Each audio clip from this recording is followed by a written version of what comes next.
살고 싶으면 죽은 사람이 되어라. 그 문장은 30년 동안 묻혀있던 비밀을 꺼내는 열쇠이자 가족을 파괴하는 비수가 되었습니다. 시간은 거슬러 1997년 IMF 구제금융 사태로 나라 전체가 무너져가던 시절이었습니다. 은행 앞에는 통장을 들고선 사람들로 긴 줄이 늘어서 있었습니다.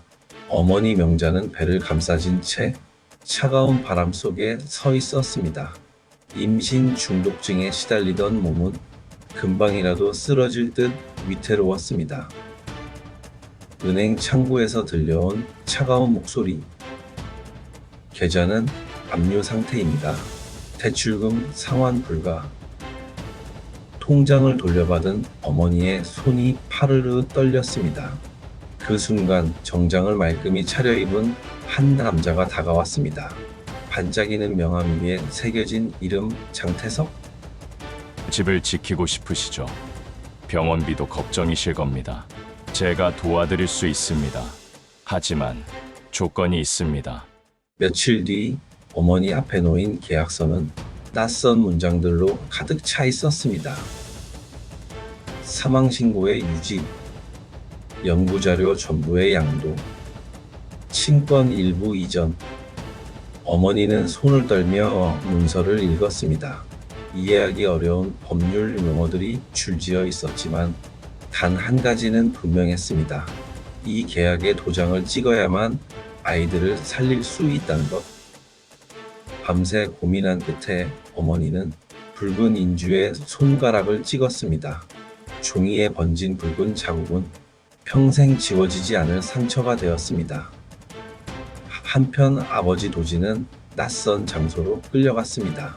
어두운 지하복도, 코끝을 찌르는 소독약 냄새, 전등이 깜빡이며 불안하게 흔들렸습니다. 무전기에서는 냉정한 목소리가 들려왔습니다.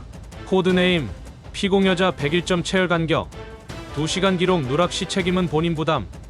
그는 사람이 아닌 실험체로 불리고 있었습니다. 혈관에 꽂힌 주사바늘, 종이에 기록되는 숫자들, 그리고 차갑게 돌아가는 기계 소리. 그 순간 그는 깨달았습니다. 살아남으려면 이름을 버려야 한다는 것을. 상자 속에는 낡은 테이프 하나가 들어 있었습니다. 플레이 버튼을 누르자 잡음 섞인 여자 목소리가 흘러나왔습니다. 도진 씨 각서에 서명하지 마요. 발명자 공란은 함정이에요. 연구 노트. 복사본을 만들었어요. 안전한 곳에 숨겨놨습니다. 그 목소리는 간호사였습니다. 그녀는 위험을 무릅쓰고 아버지의 연구를 지키려 했던 유일한 사람이었습니다. 그 메시지는 30년 만에 가족 앞에서 드러난 또 다른 단서인 바로 두 번째 연구 노트의 존재. 현재로 돌아온 순간 어머니 명자는 무너져 있었습니다. 그녀는 흐느끼며 말했습니다. 난 악마와 거래했어.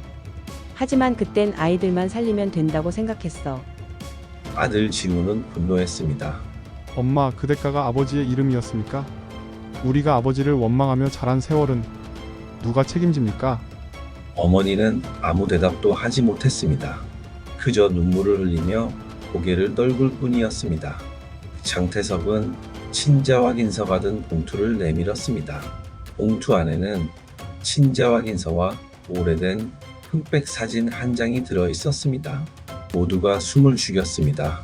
이제 진짜 진실이 드러나려 하고 있었습니다. 혈연은 속일 수 없다. 사람들은 그렇게 믿었습니다. 그러나 속일 수 없는 건 혈연이 아니라 진실이었습니다. 예식장에서 쏟아진 친자 감정 보고서는 모두의 마음을 뒤흔들었죠. 아버지와 남매가 친자가 아니라는 충격적인 결과. 그 문서 한 장은 30년의 세월을 무너뜨리기에 충분했습니다. 딸 소영은 보고서를 붙잡은 채 눈물을 터뜨렸습니다. 그렇다면 우린 누구의 자식입니까? 아들 지우는 차가운 분노로 말했습니다. 이제 와서 나타나 친부를 주장하는 사람이 결국 거짓말쟁이였단 말입니까? 하객들은 속삭였습니다. 저 남자 결국 욕심 때문에 돌아온 거 아니야? 친부도 아니라는데 왜 저러는 거야? 새아버지 장태석은 여유롭게 팔짱을 끼고 웃었습니다. 이제 다 드러났군. 유전자는 거짓말을 하지 않는다. 아버지는 얼굴이 굳은 채 아무 말도 하지 않았습니다. 그러나 눈빛만큼은 단호했습니다. 그때 등장한 인물이 있었습니다. 공익 사건을 도맡아온 변호사 최애라. 그녀는 보고서를 손에 들고 한참을 들여다보더니 단호히 말했습니다. 이 보고서는 증거로 쓰기엔 결함이 많습니다. 샘플 채취 과정, 보관, 이동, 검사까지 이어지는 체인 오브 커스터디 기록이 전혀 없습니다. 이렇게 허술한 보고서는 조작될 수 있습니다. 모두가 낯선 전문 용어에 고개를 갸웃했지만 그녀의 목소리는 확신으로 가득 차 있었습니다. 다시 검사합시다. 공정한 기관에서 모두가 보는 앞에서 며칠 뒤 두 번째 검사가 진행되었습니다. 이번엔 재단이 아닌 독립된 기관에서 검사를 맡았습니다. 아버지는 팔을 걷어 올렸습니다. 수십 차례의 체열로 남은 흉터가 선명했습니다. 이 피가 진실을 말해줄 것이다. 시료는 봉인되어 운반되었습니다. 그리고 모두가 숨죽인 채 결과를 기다렸습니다. 하지만 결과는 또다시 불일치. 두 남매는 충격으로 말을 잇지 못했습니다. 언론, 주변 사람들은 하나같이 수군거렸죠. 2번이나 불일치라면 이제 확실한 거지. 저 남자 사기꾼 맞네. 여론은 걷잡을 수 없이 차가워졌습니다. 그러나 변호사 최애라는 결과지를 뚫어지게 바라보다가 고개를 저었습니다. 이상합니다. 시료 라벨이 바뀌어 있습니다. 봉인 상태가 완벽하지 않아요. 누군가 바꿔치기 한 겁니다. 그녀는 즉시 CCTV 기록을 확인했습니다. 우체국 택배 상자 위로 흰 장갑을 낀 손이 살짝 스티커를 떼어내고 새로운 라벨을 붙이는 장면이 포착된 것입니다. 모두가 숨을 죽였습니다. 카메라 속 옆 얼굴이 드러났습니다. 아들 지훈이 충격에 떨며 말했습니다. 저 사람 새아버지 장태석의 비서입니다. 보도가 나가자 언론은 다시 요동쳤습니다. 어제까진 거짓말쟁이라며 손가락질하던 기사가 오늘은 DNA 보고서 조작 의혹이라는 제목으로 바뀌었습니다. 사람들의 여론은 하루아침에 갈라졌습니다. 역시 뭔가 이상했어. 돈이면 뭐든 조작되는 세상이지. 하지만 새아버지 장태석은 여전히 자신만만했습니다. 조작, 웃기는 소리. 결국 결과는 바뀌지 않아.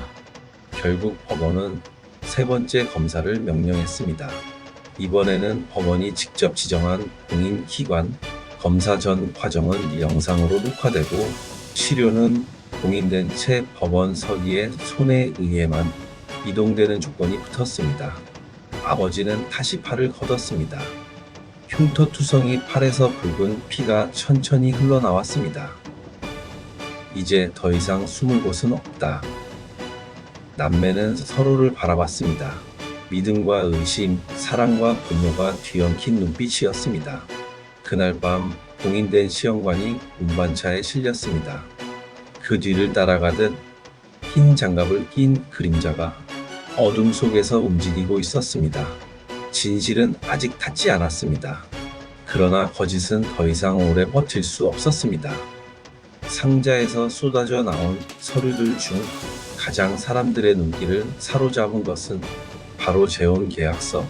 한 장 한 장에 찍힌 도장은 단순한 약속이 아니라 가족을 갈라놓은 족쇄와도 같았습니다. 우리는 거실 테이블 위에 문서를 펼쳐놓았습니다.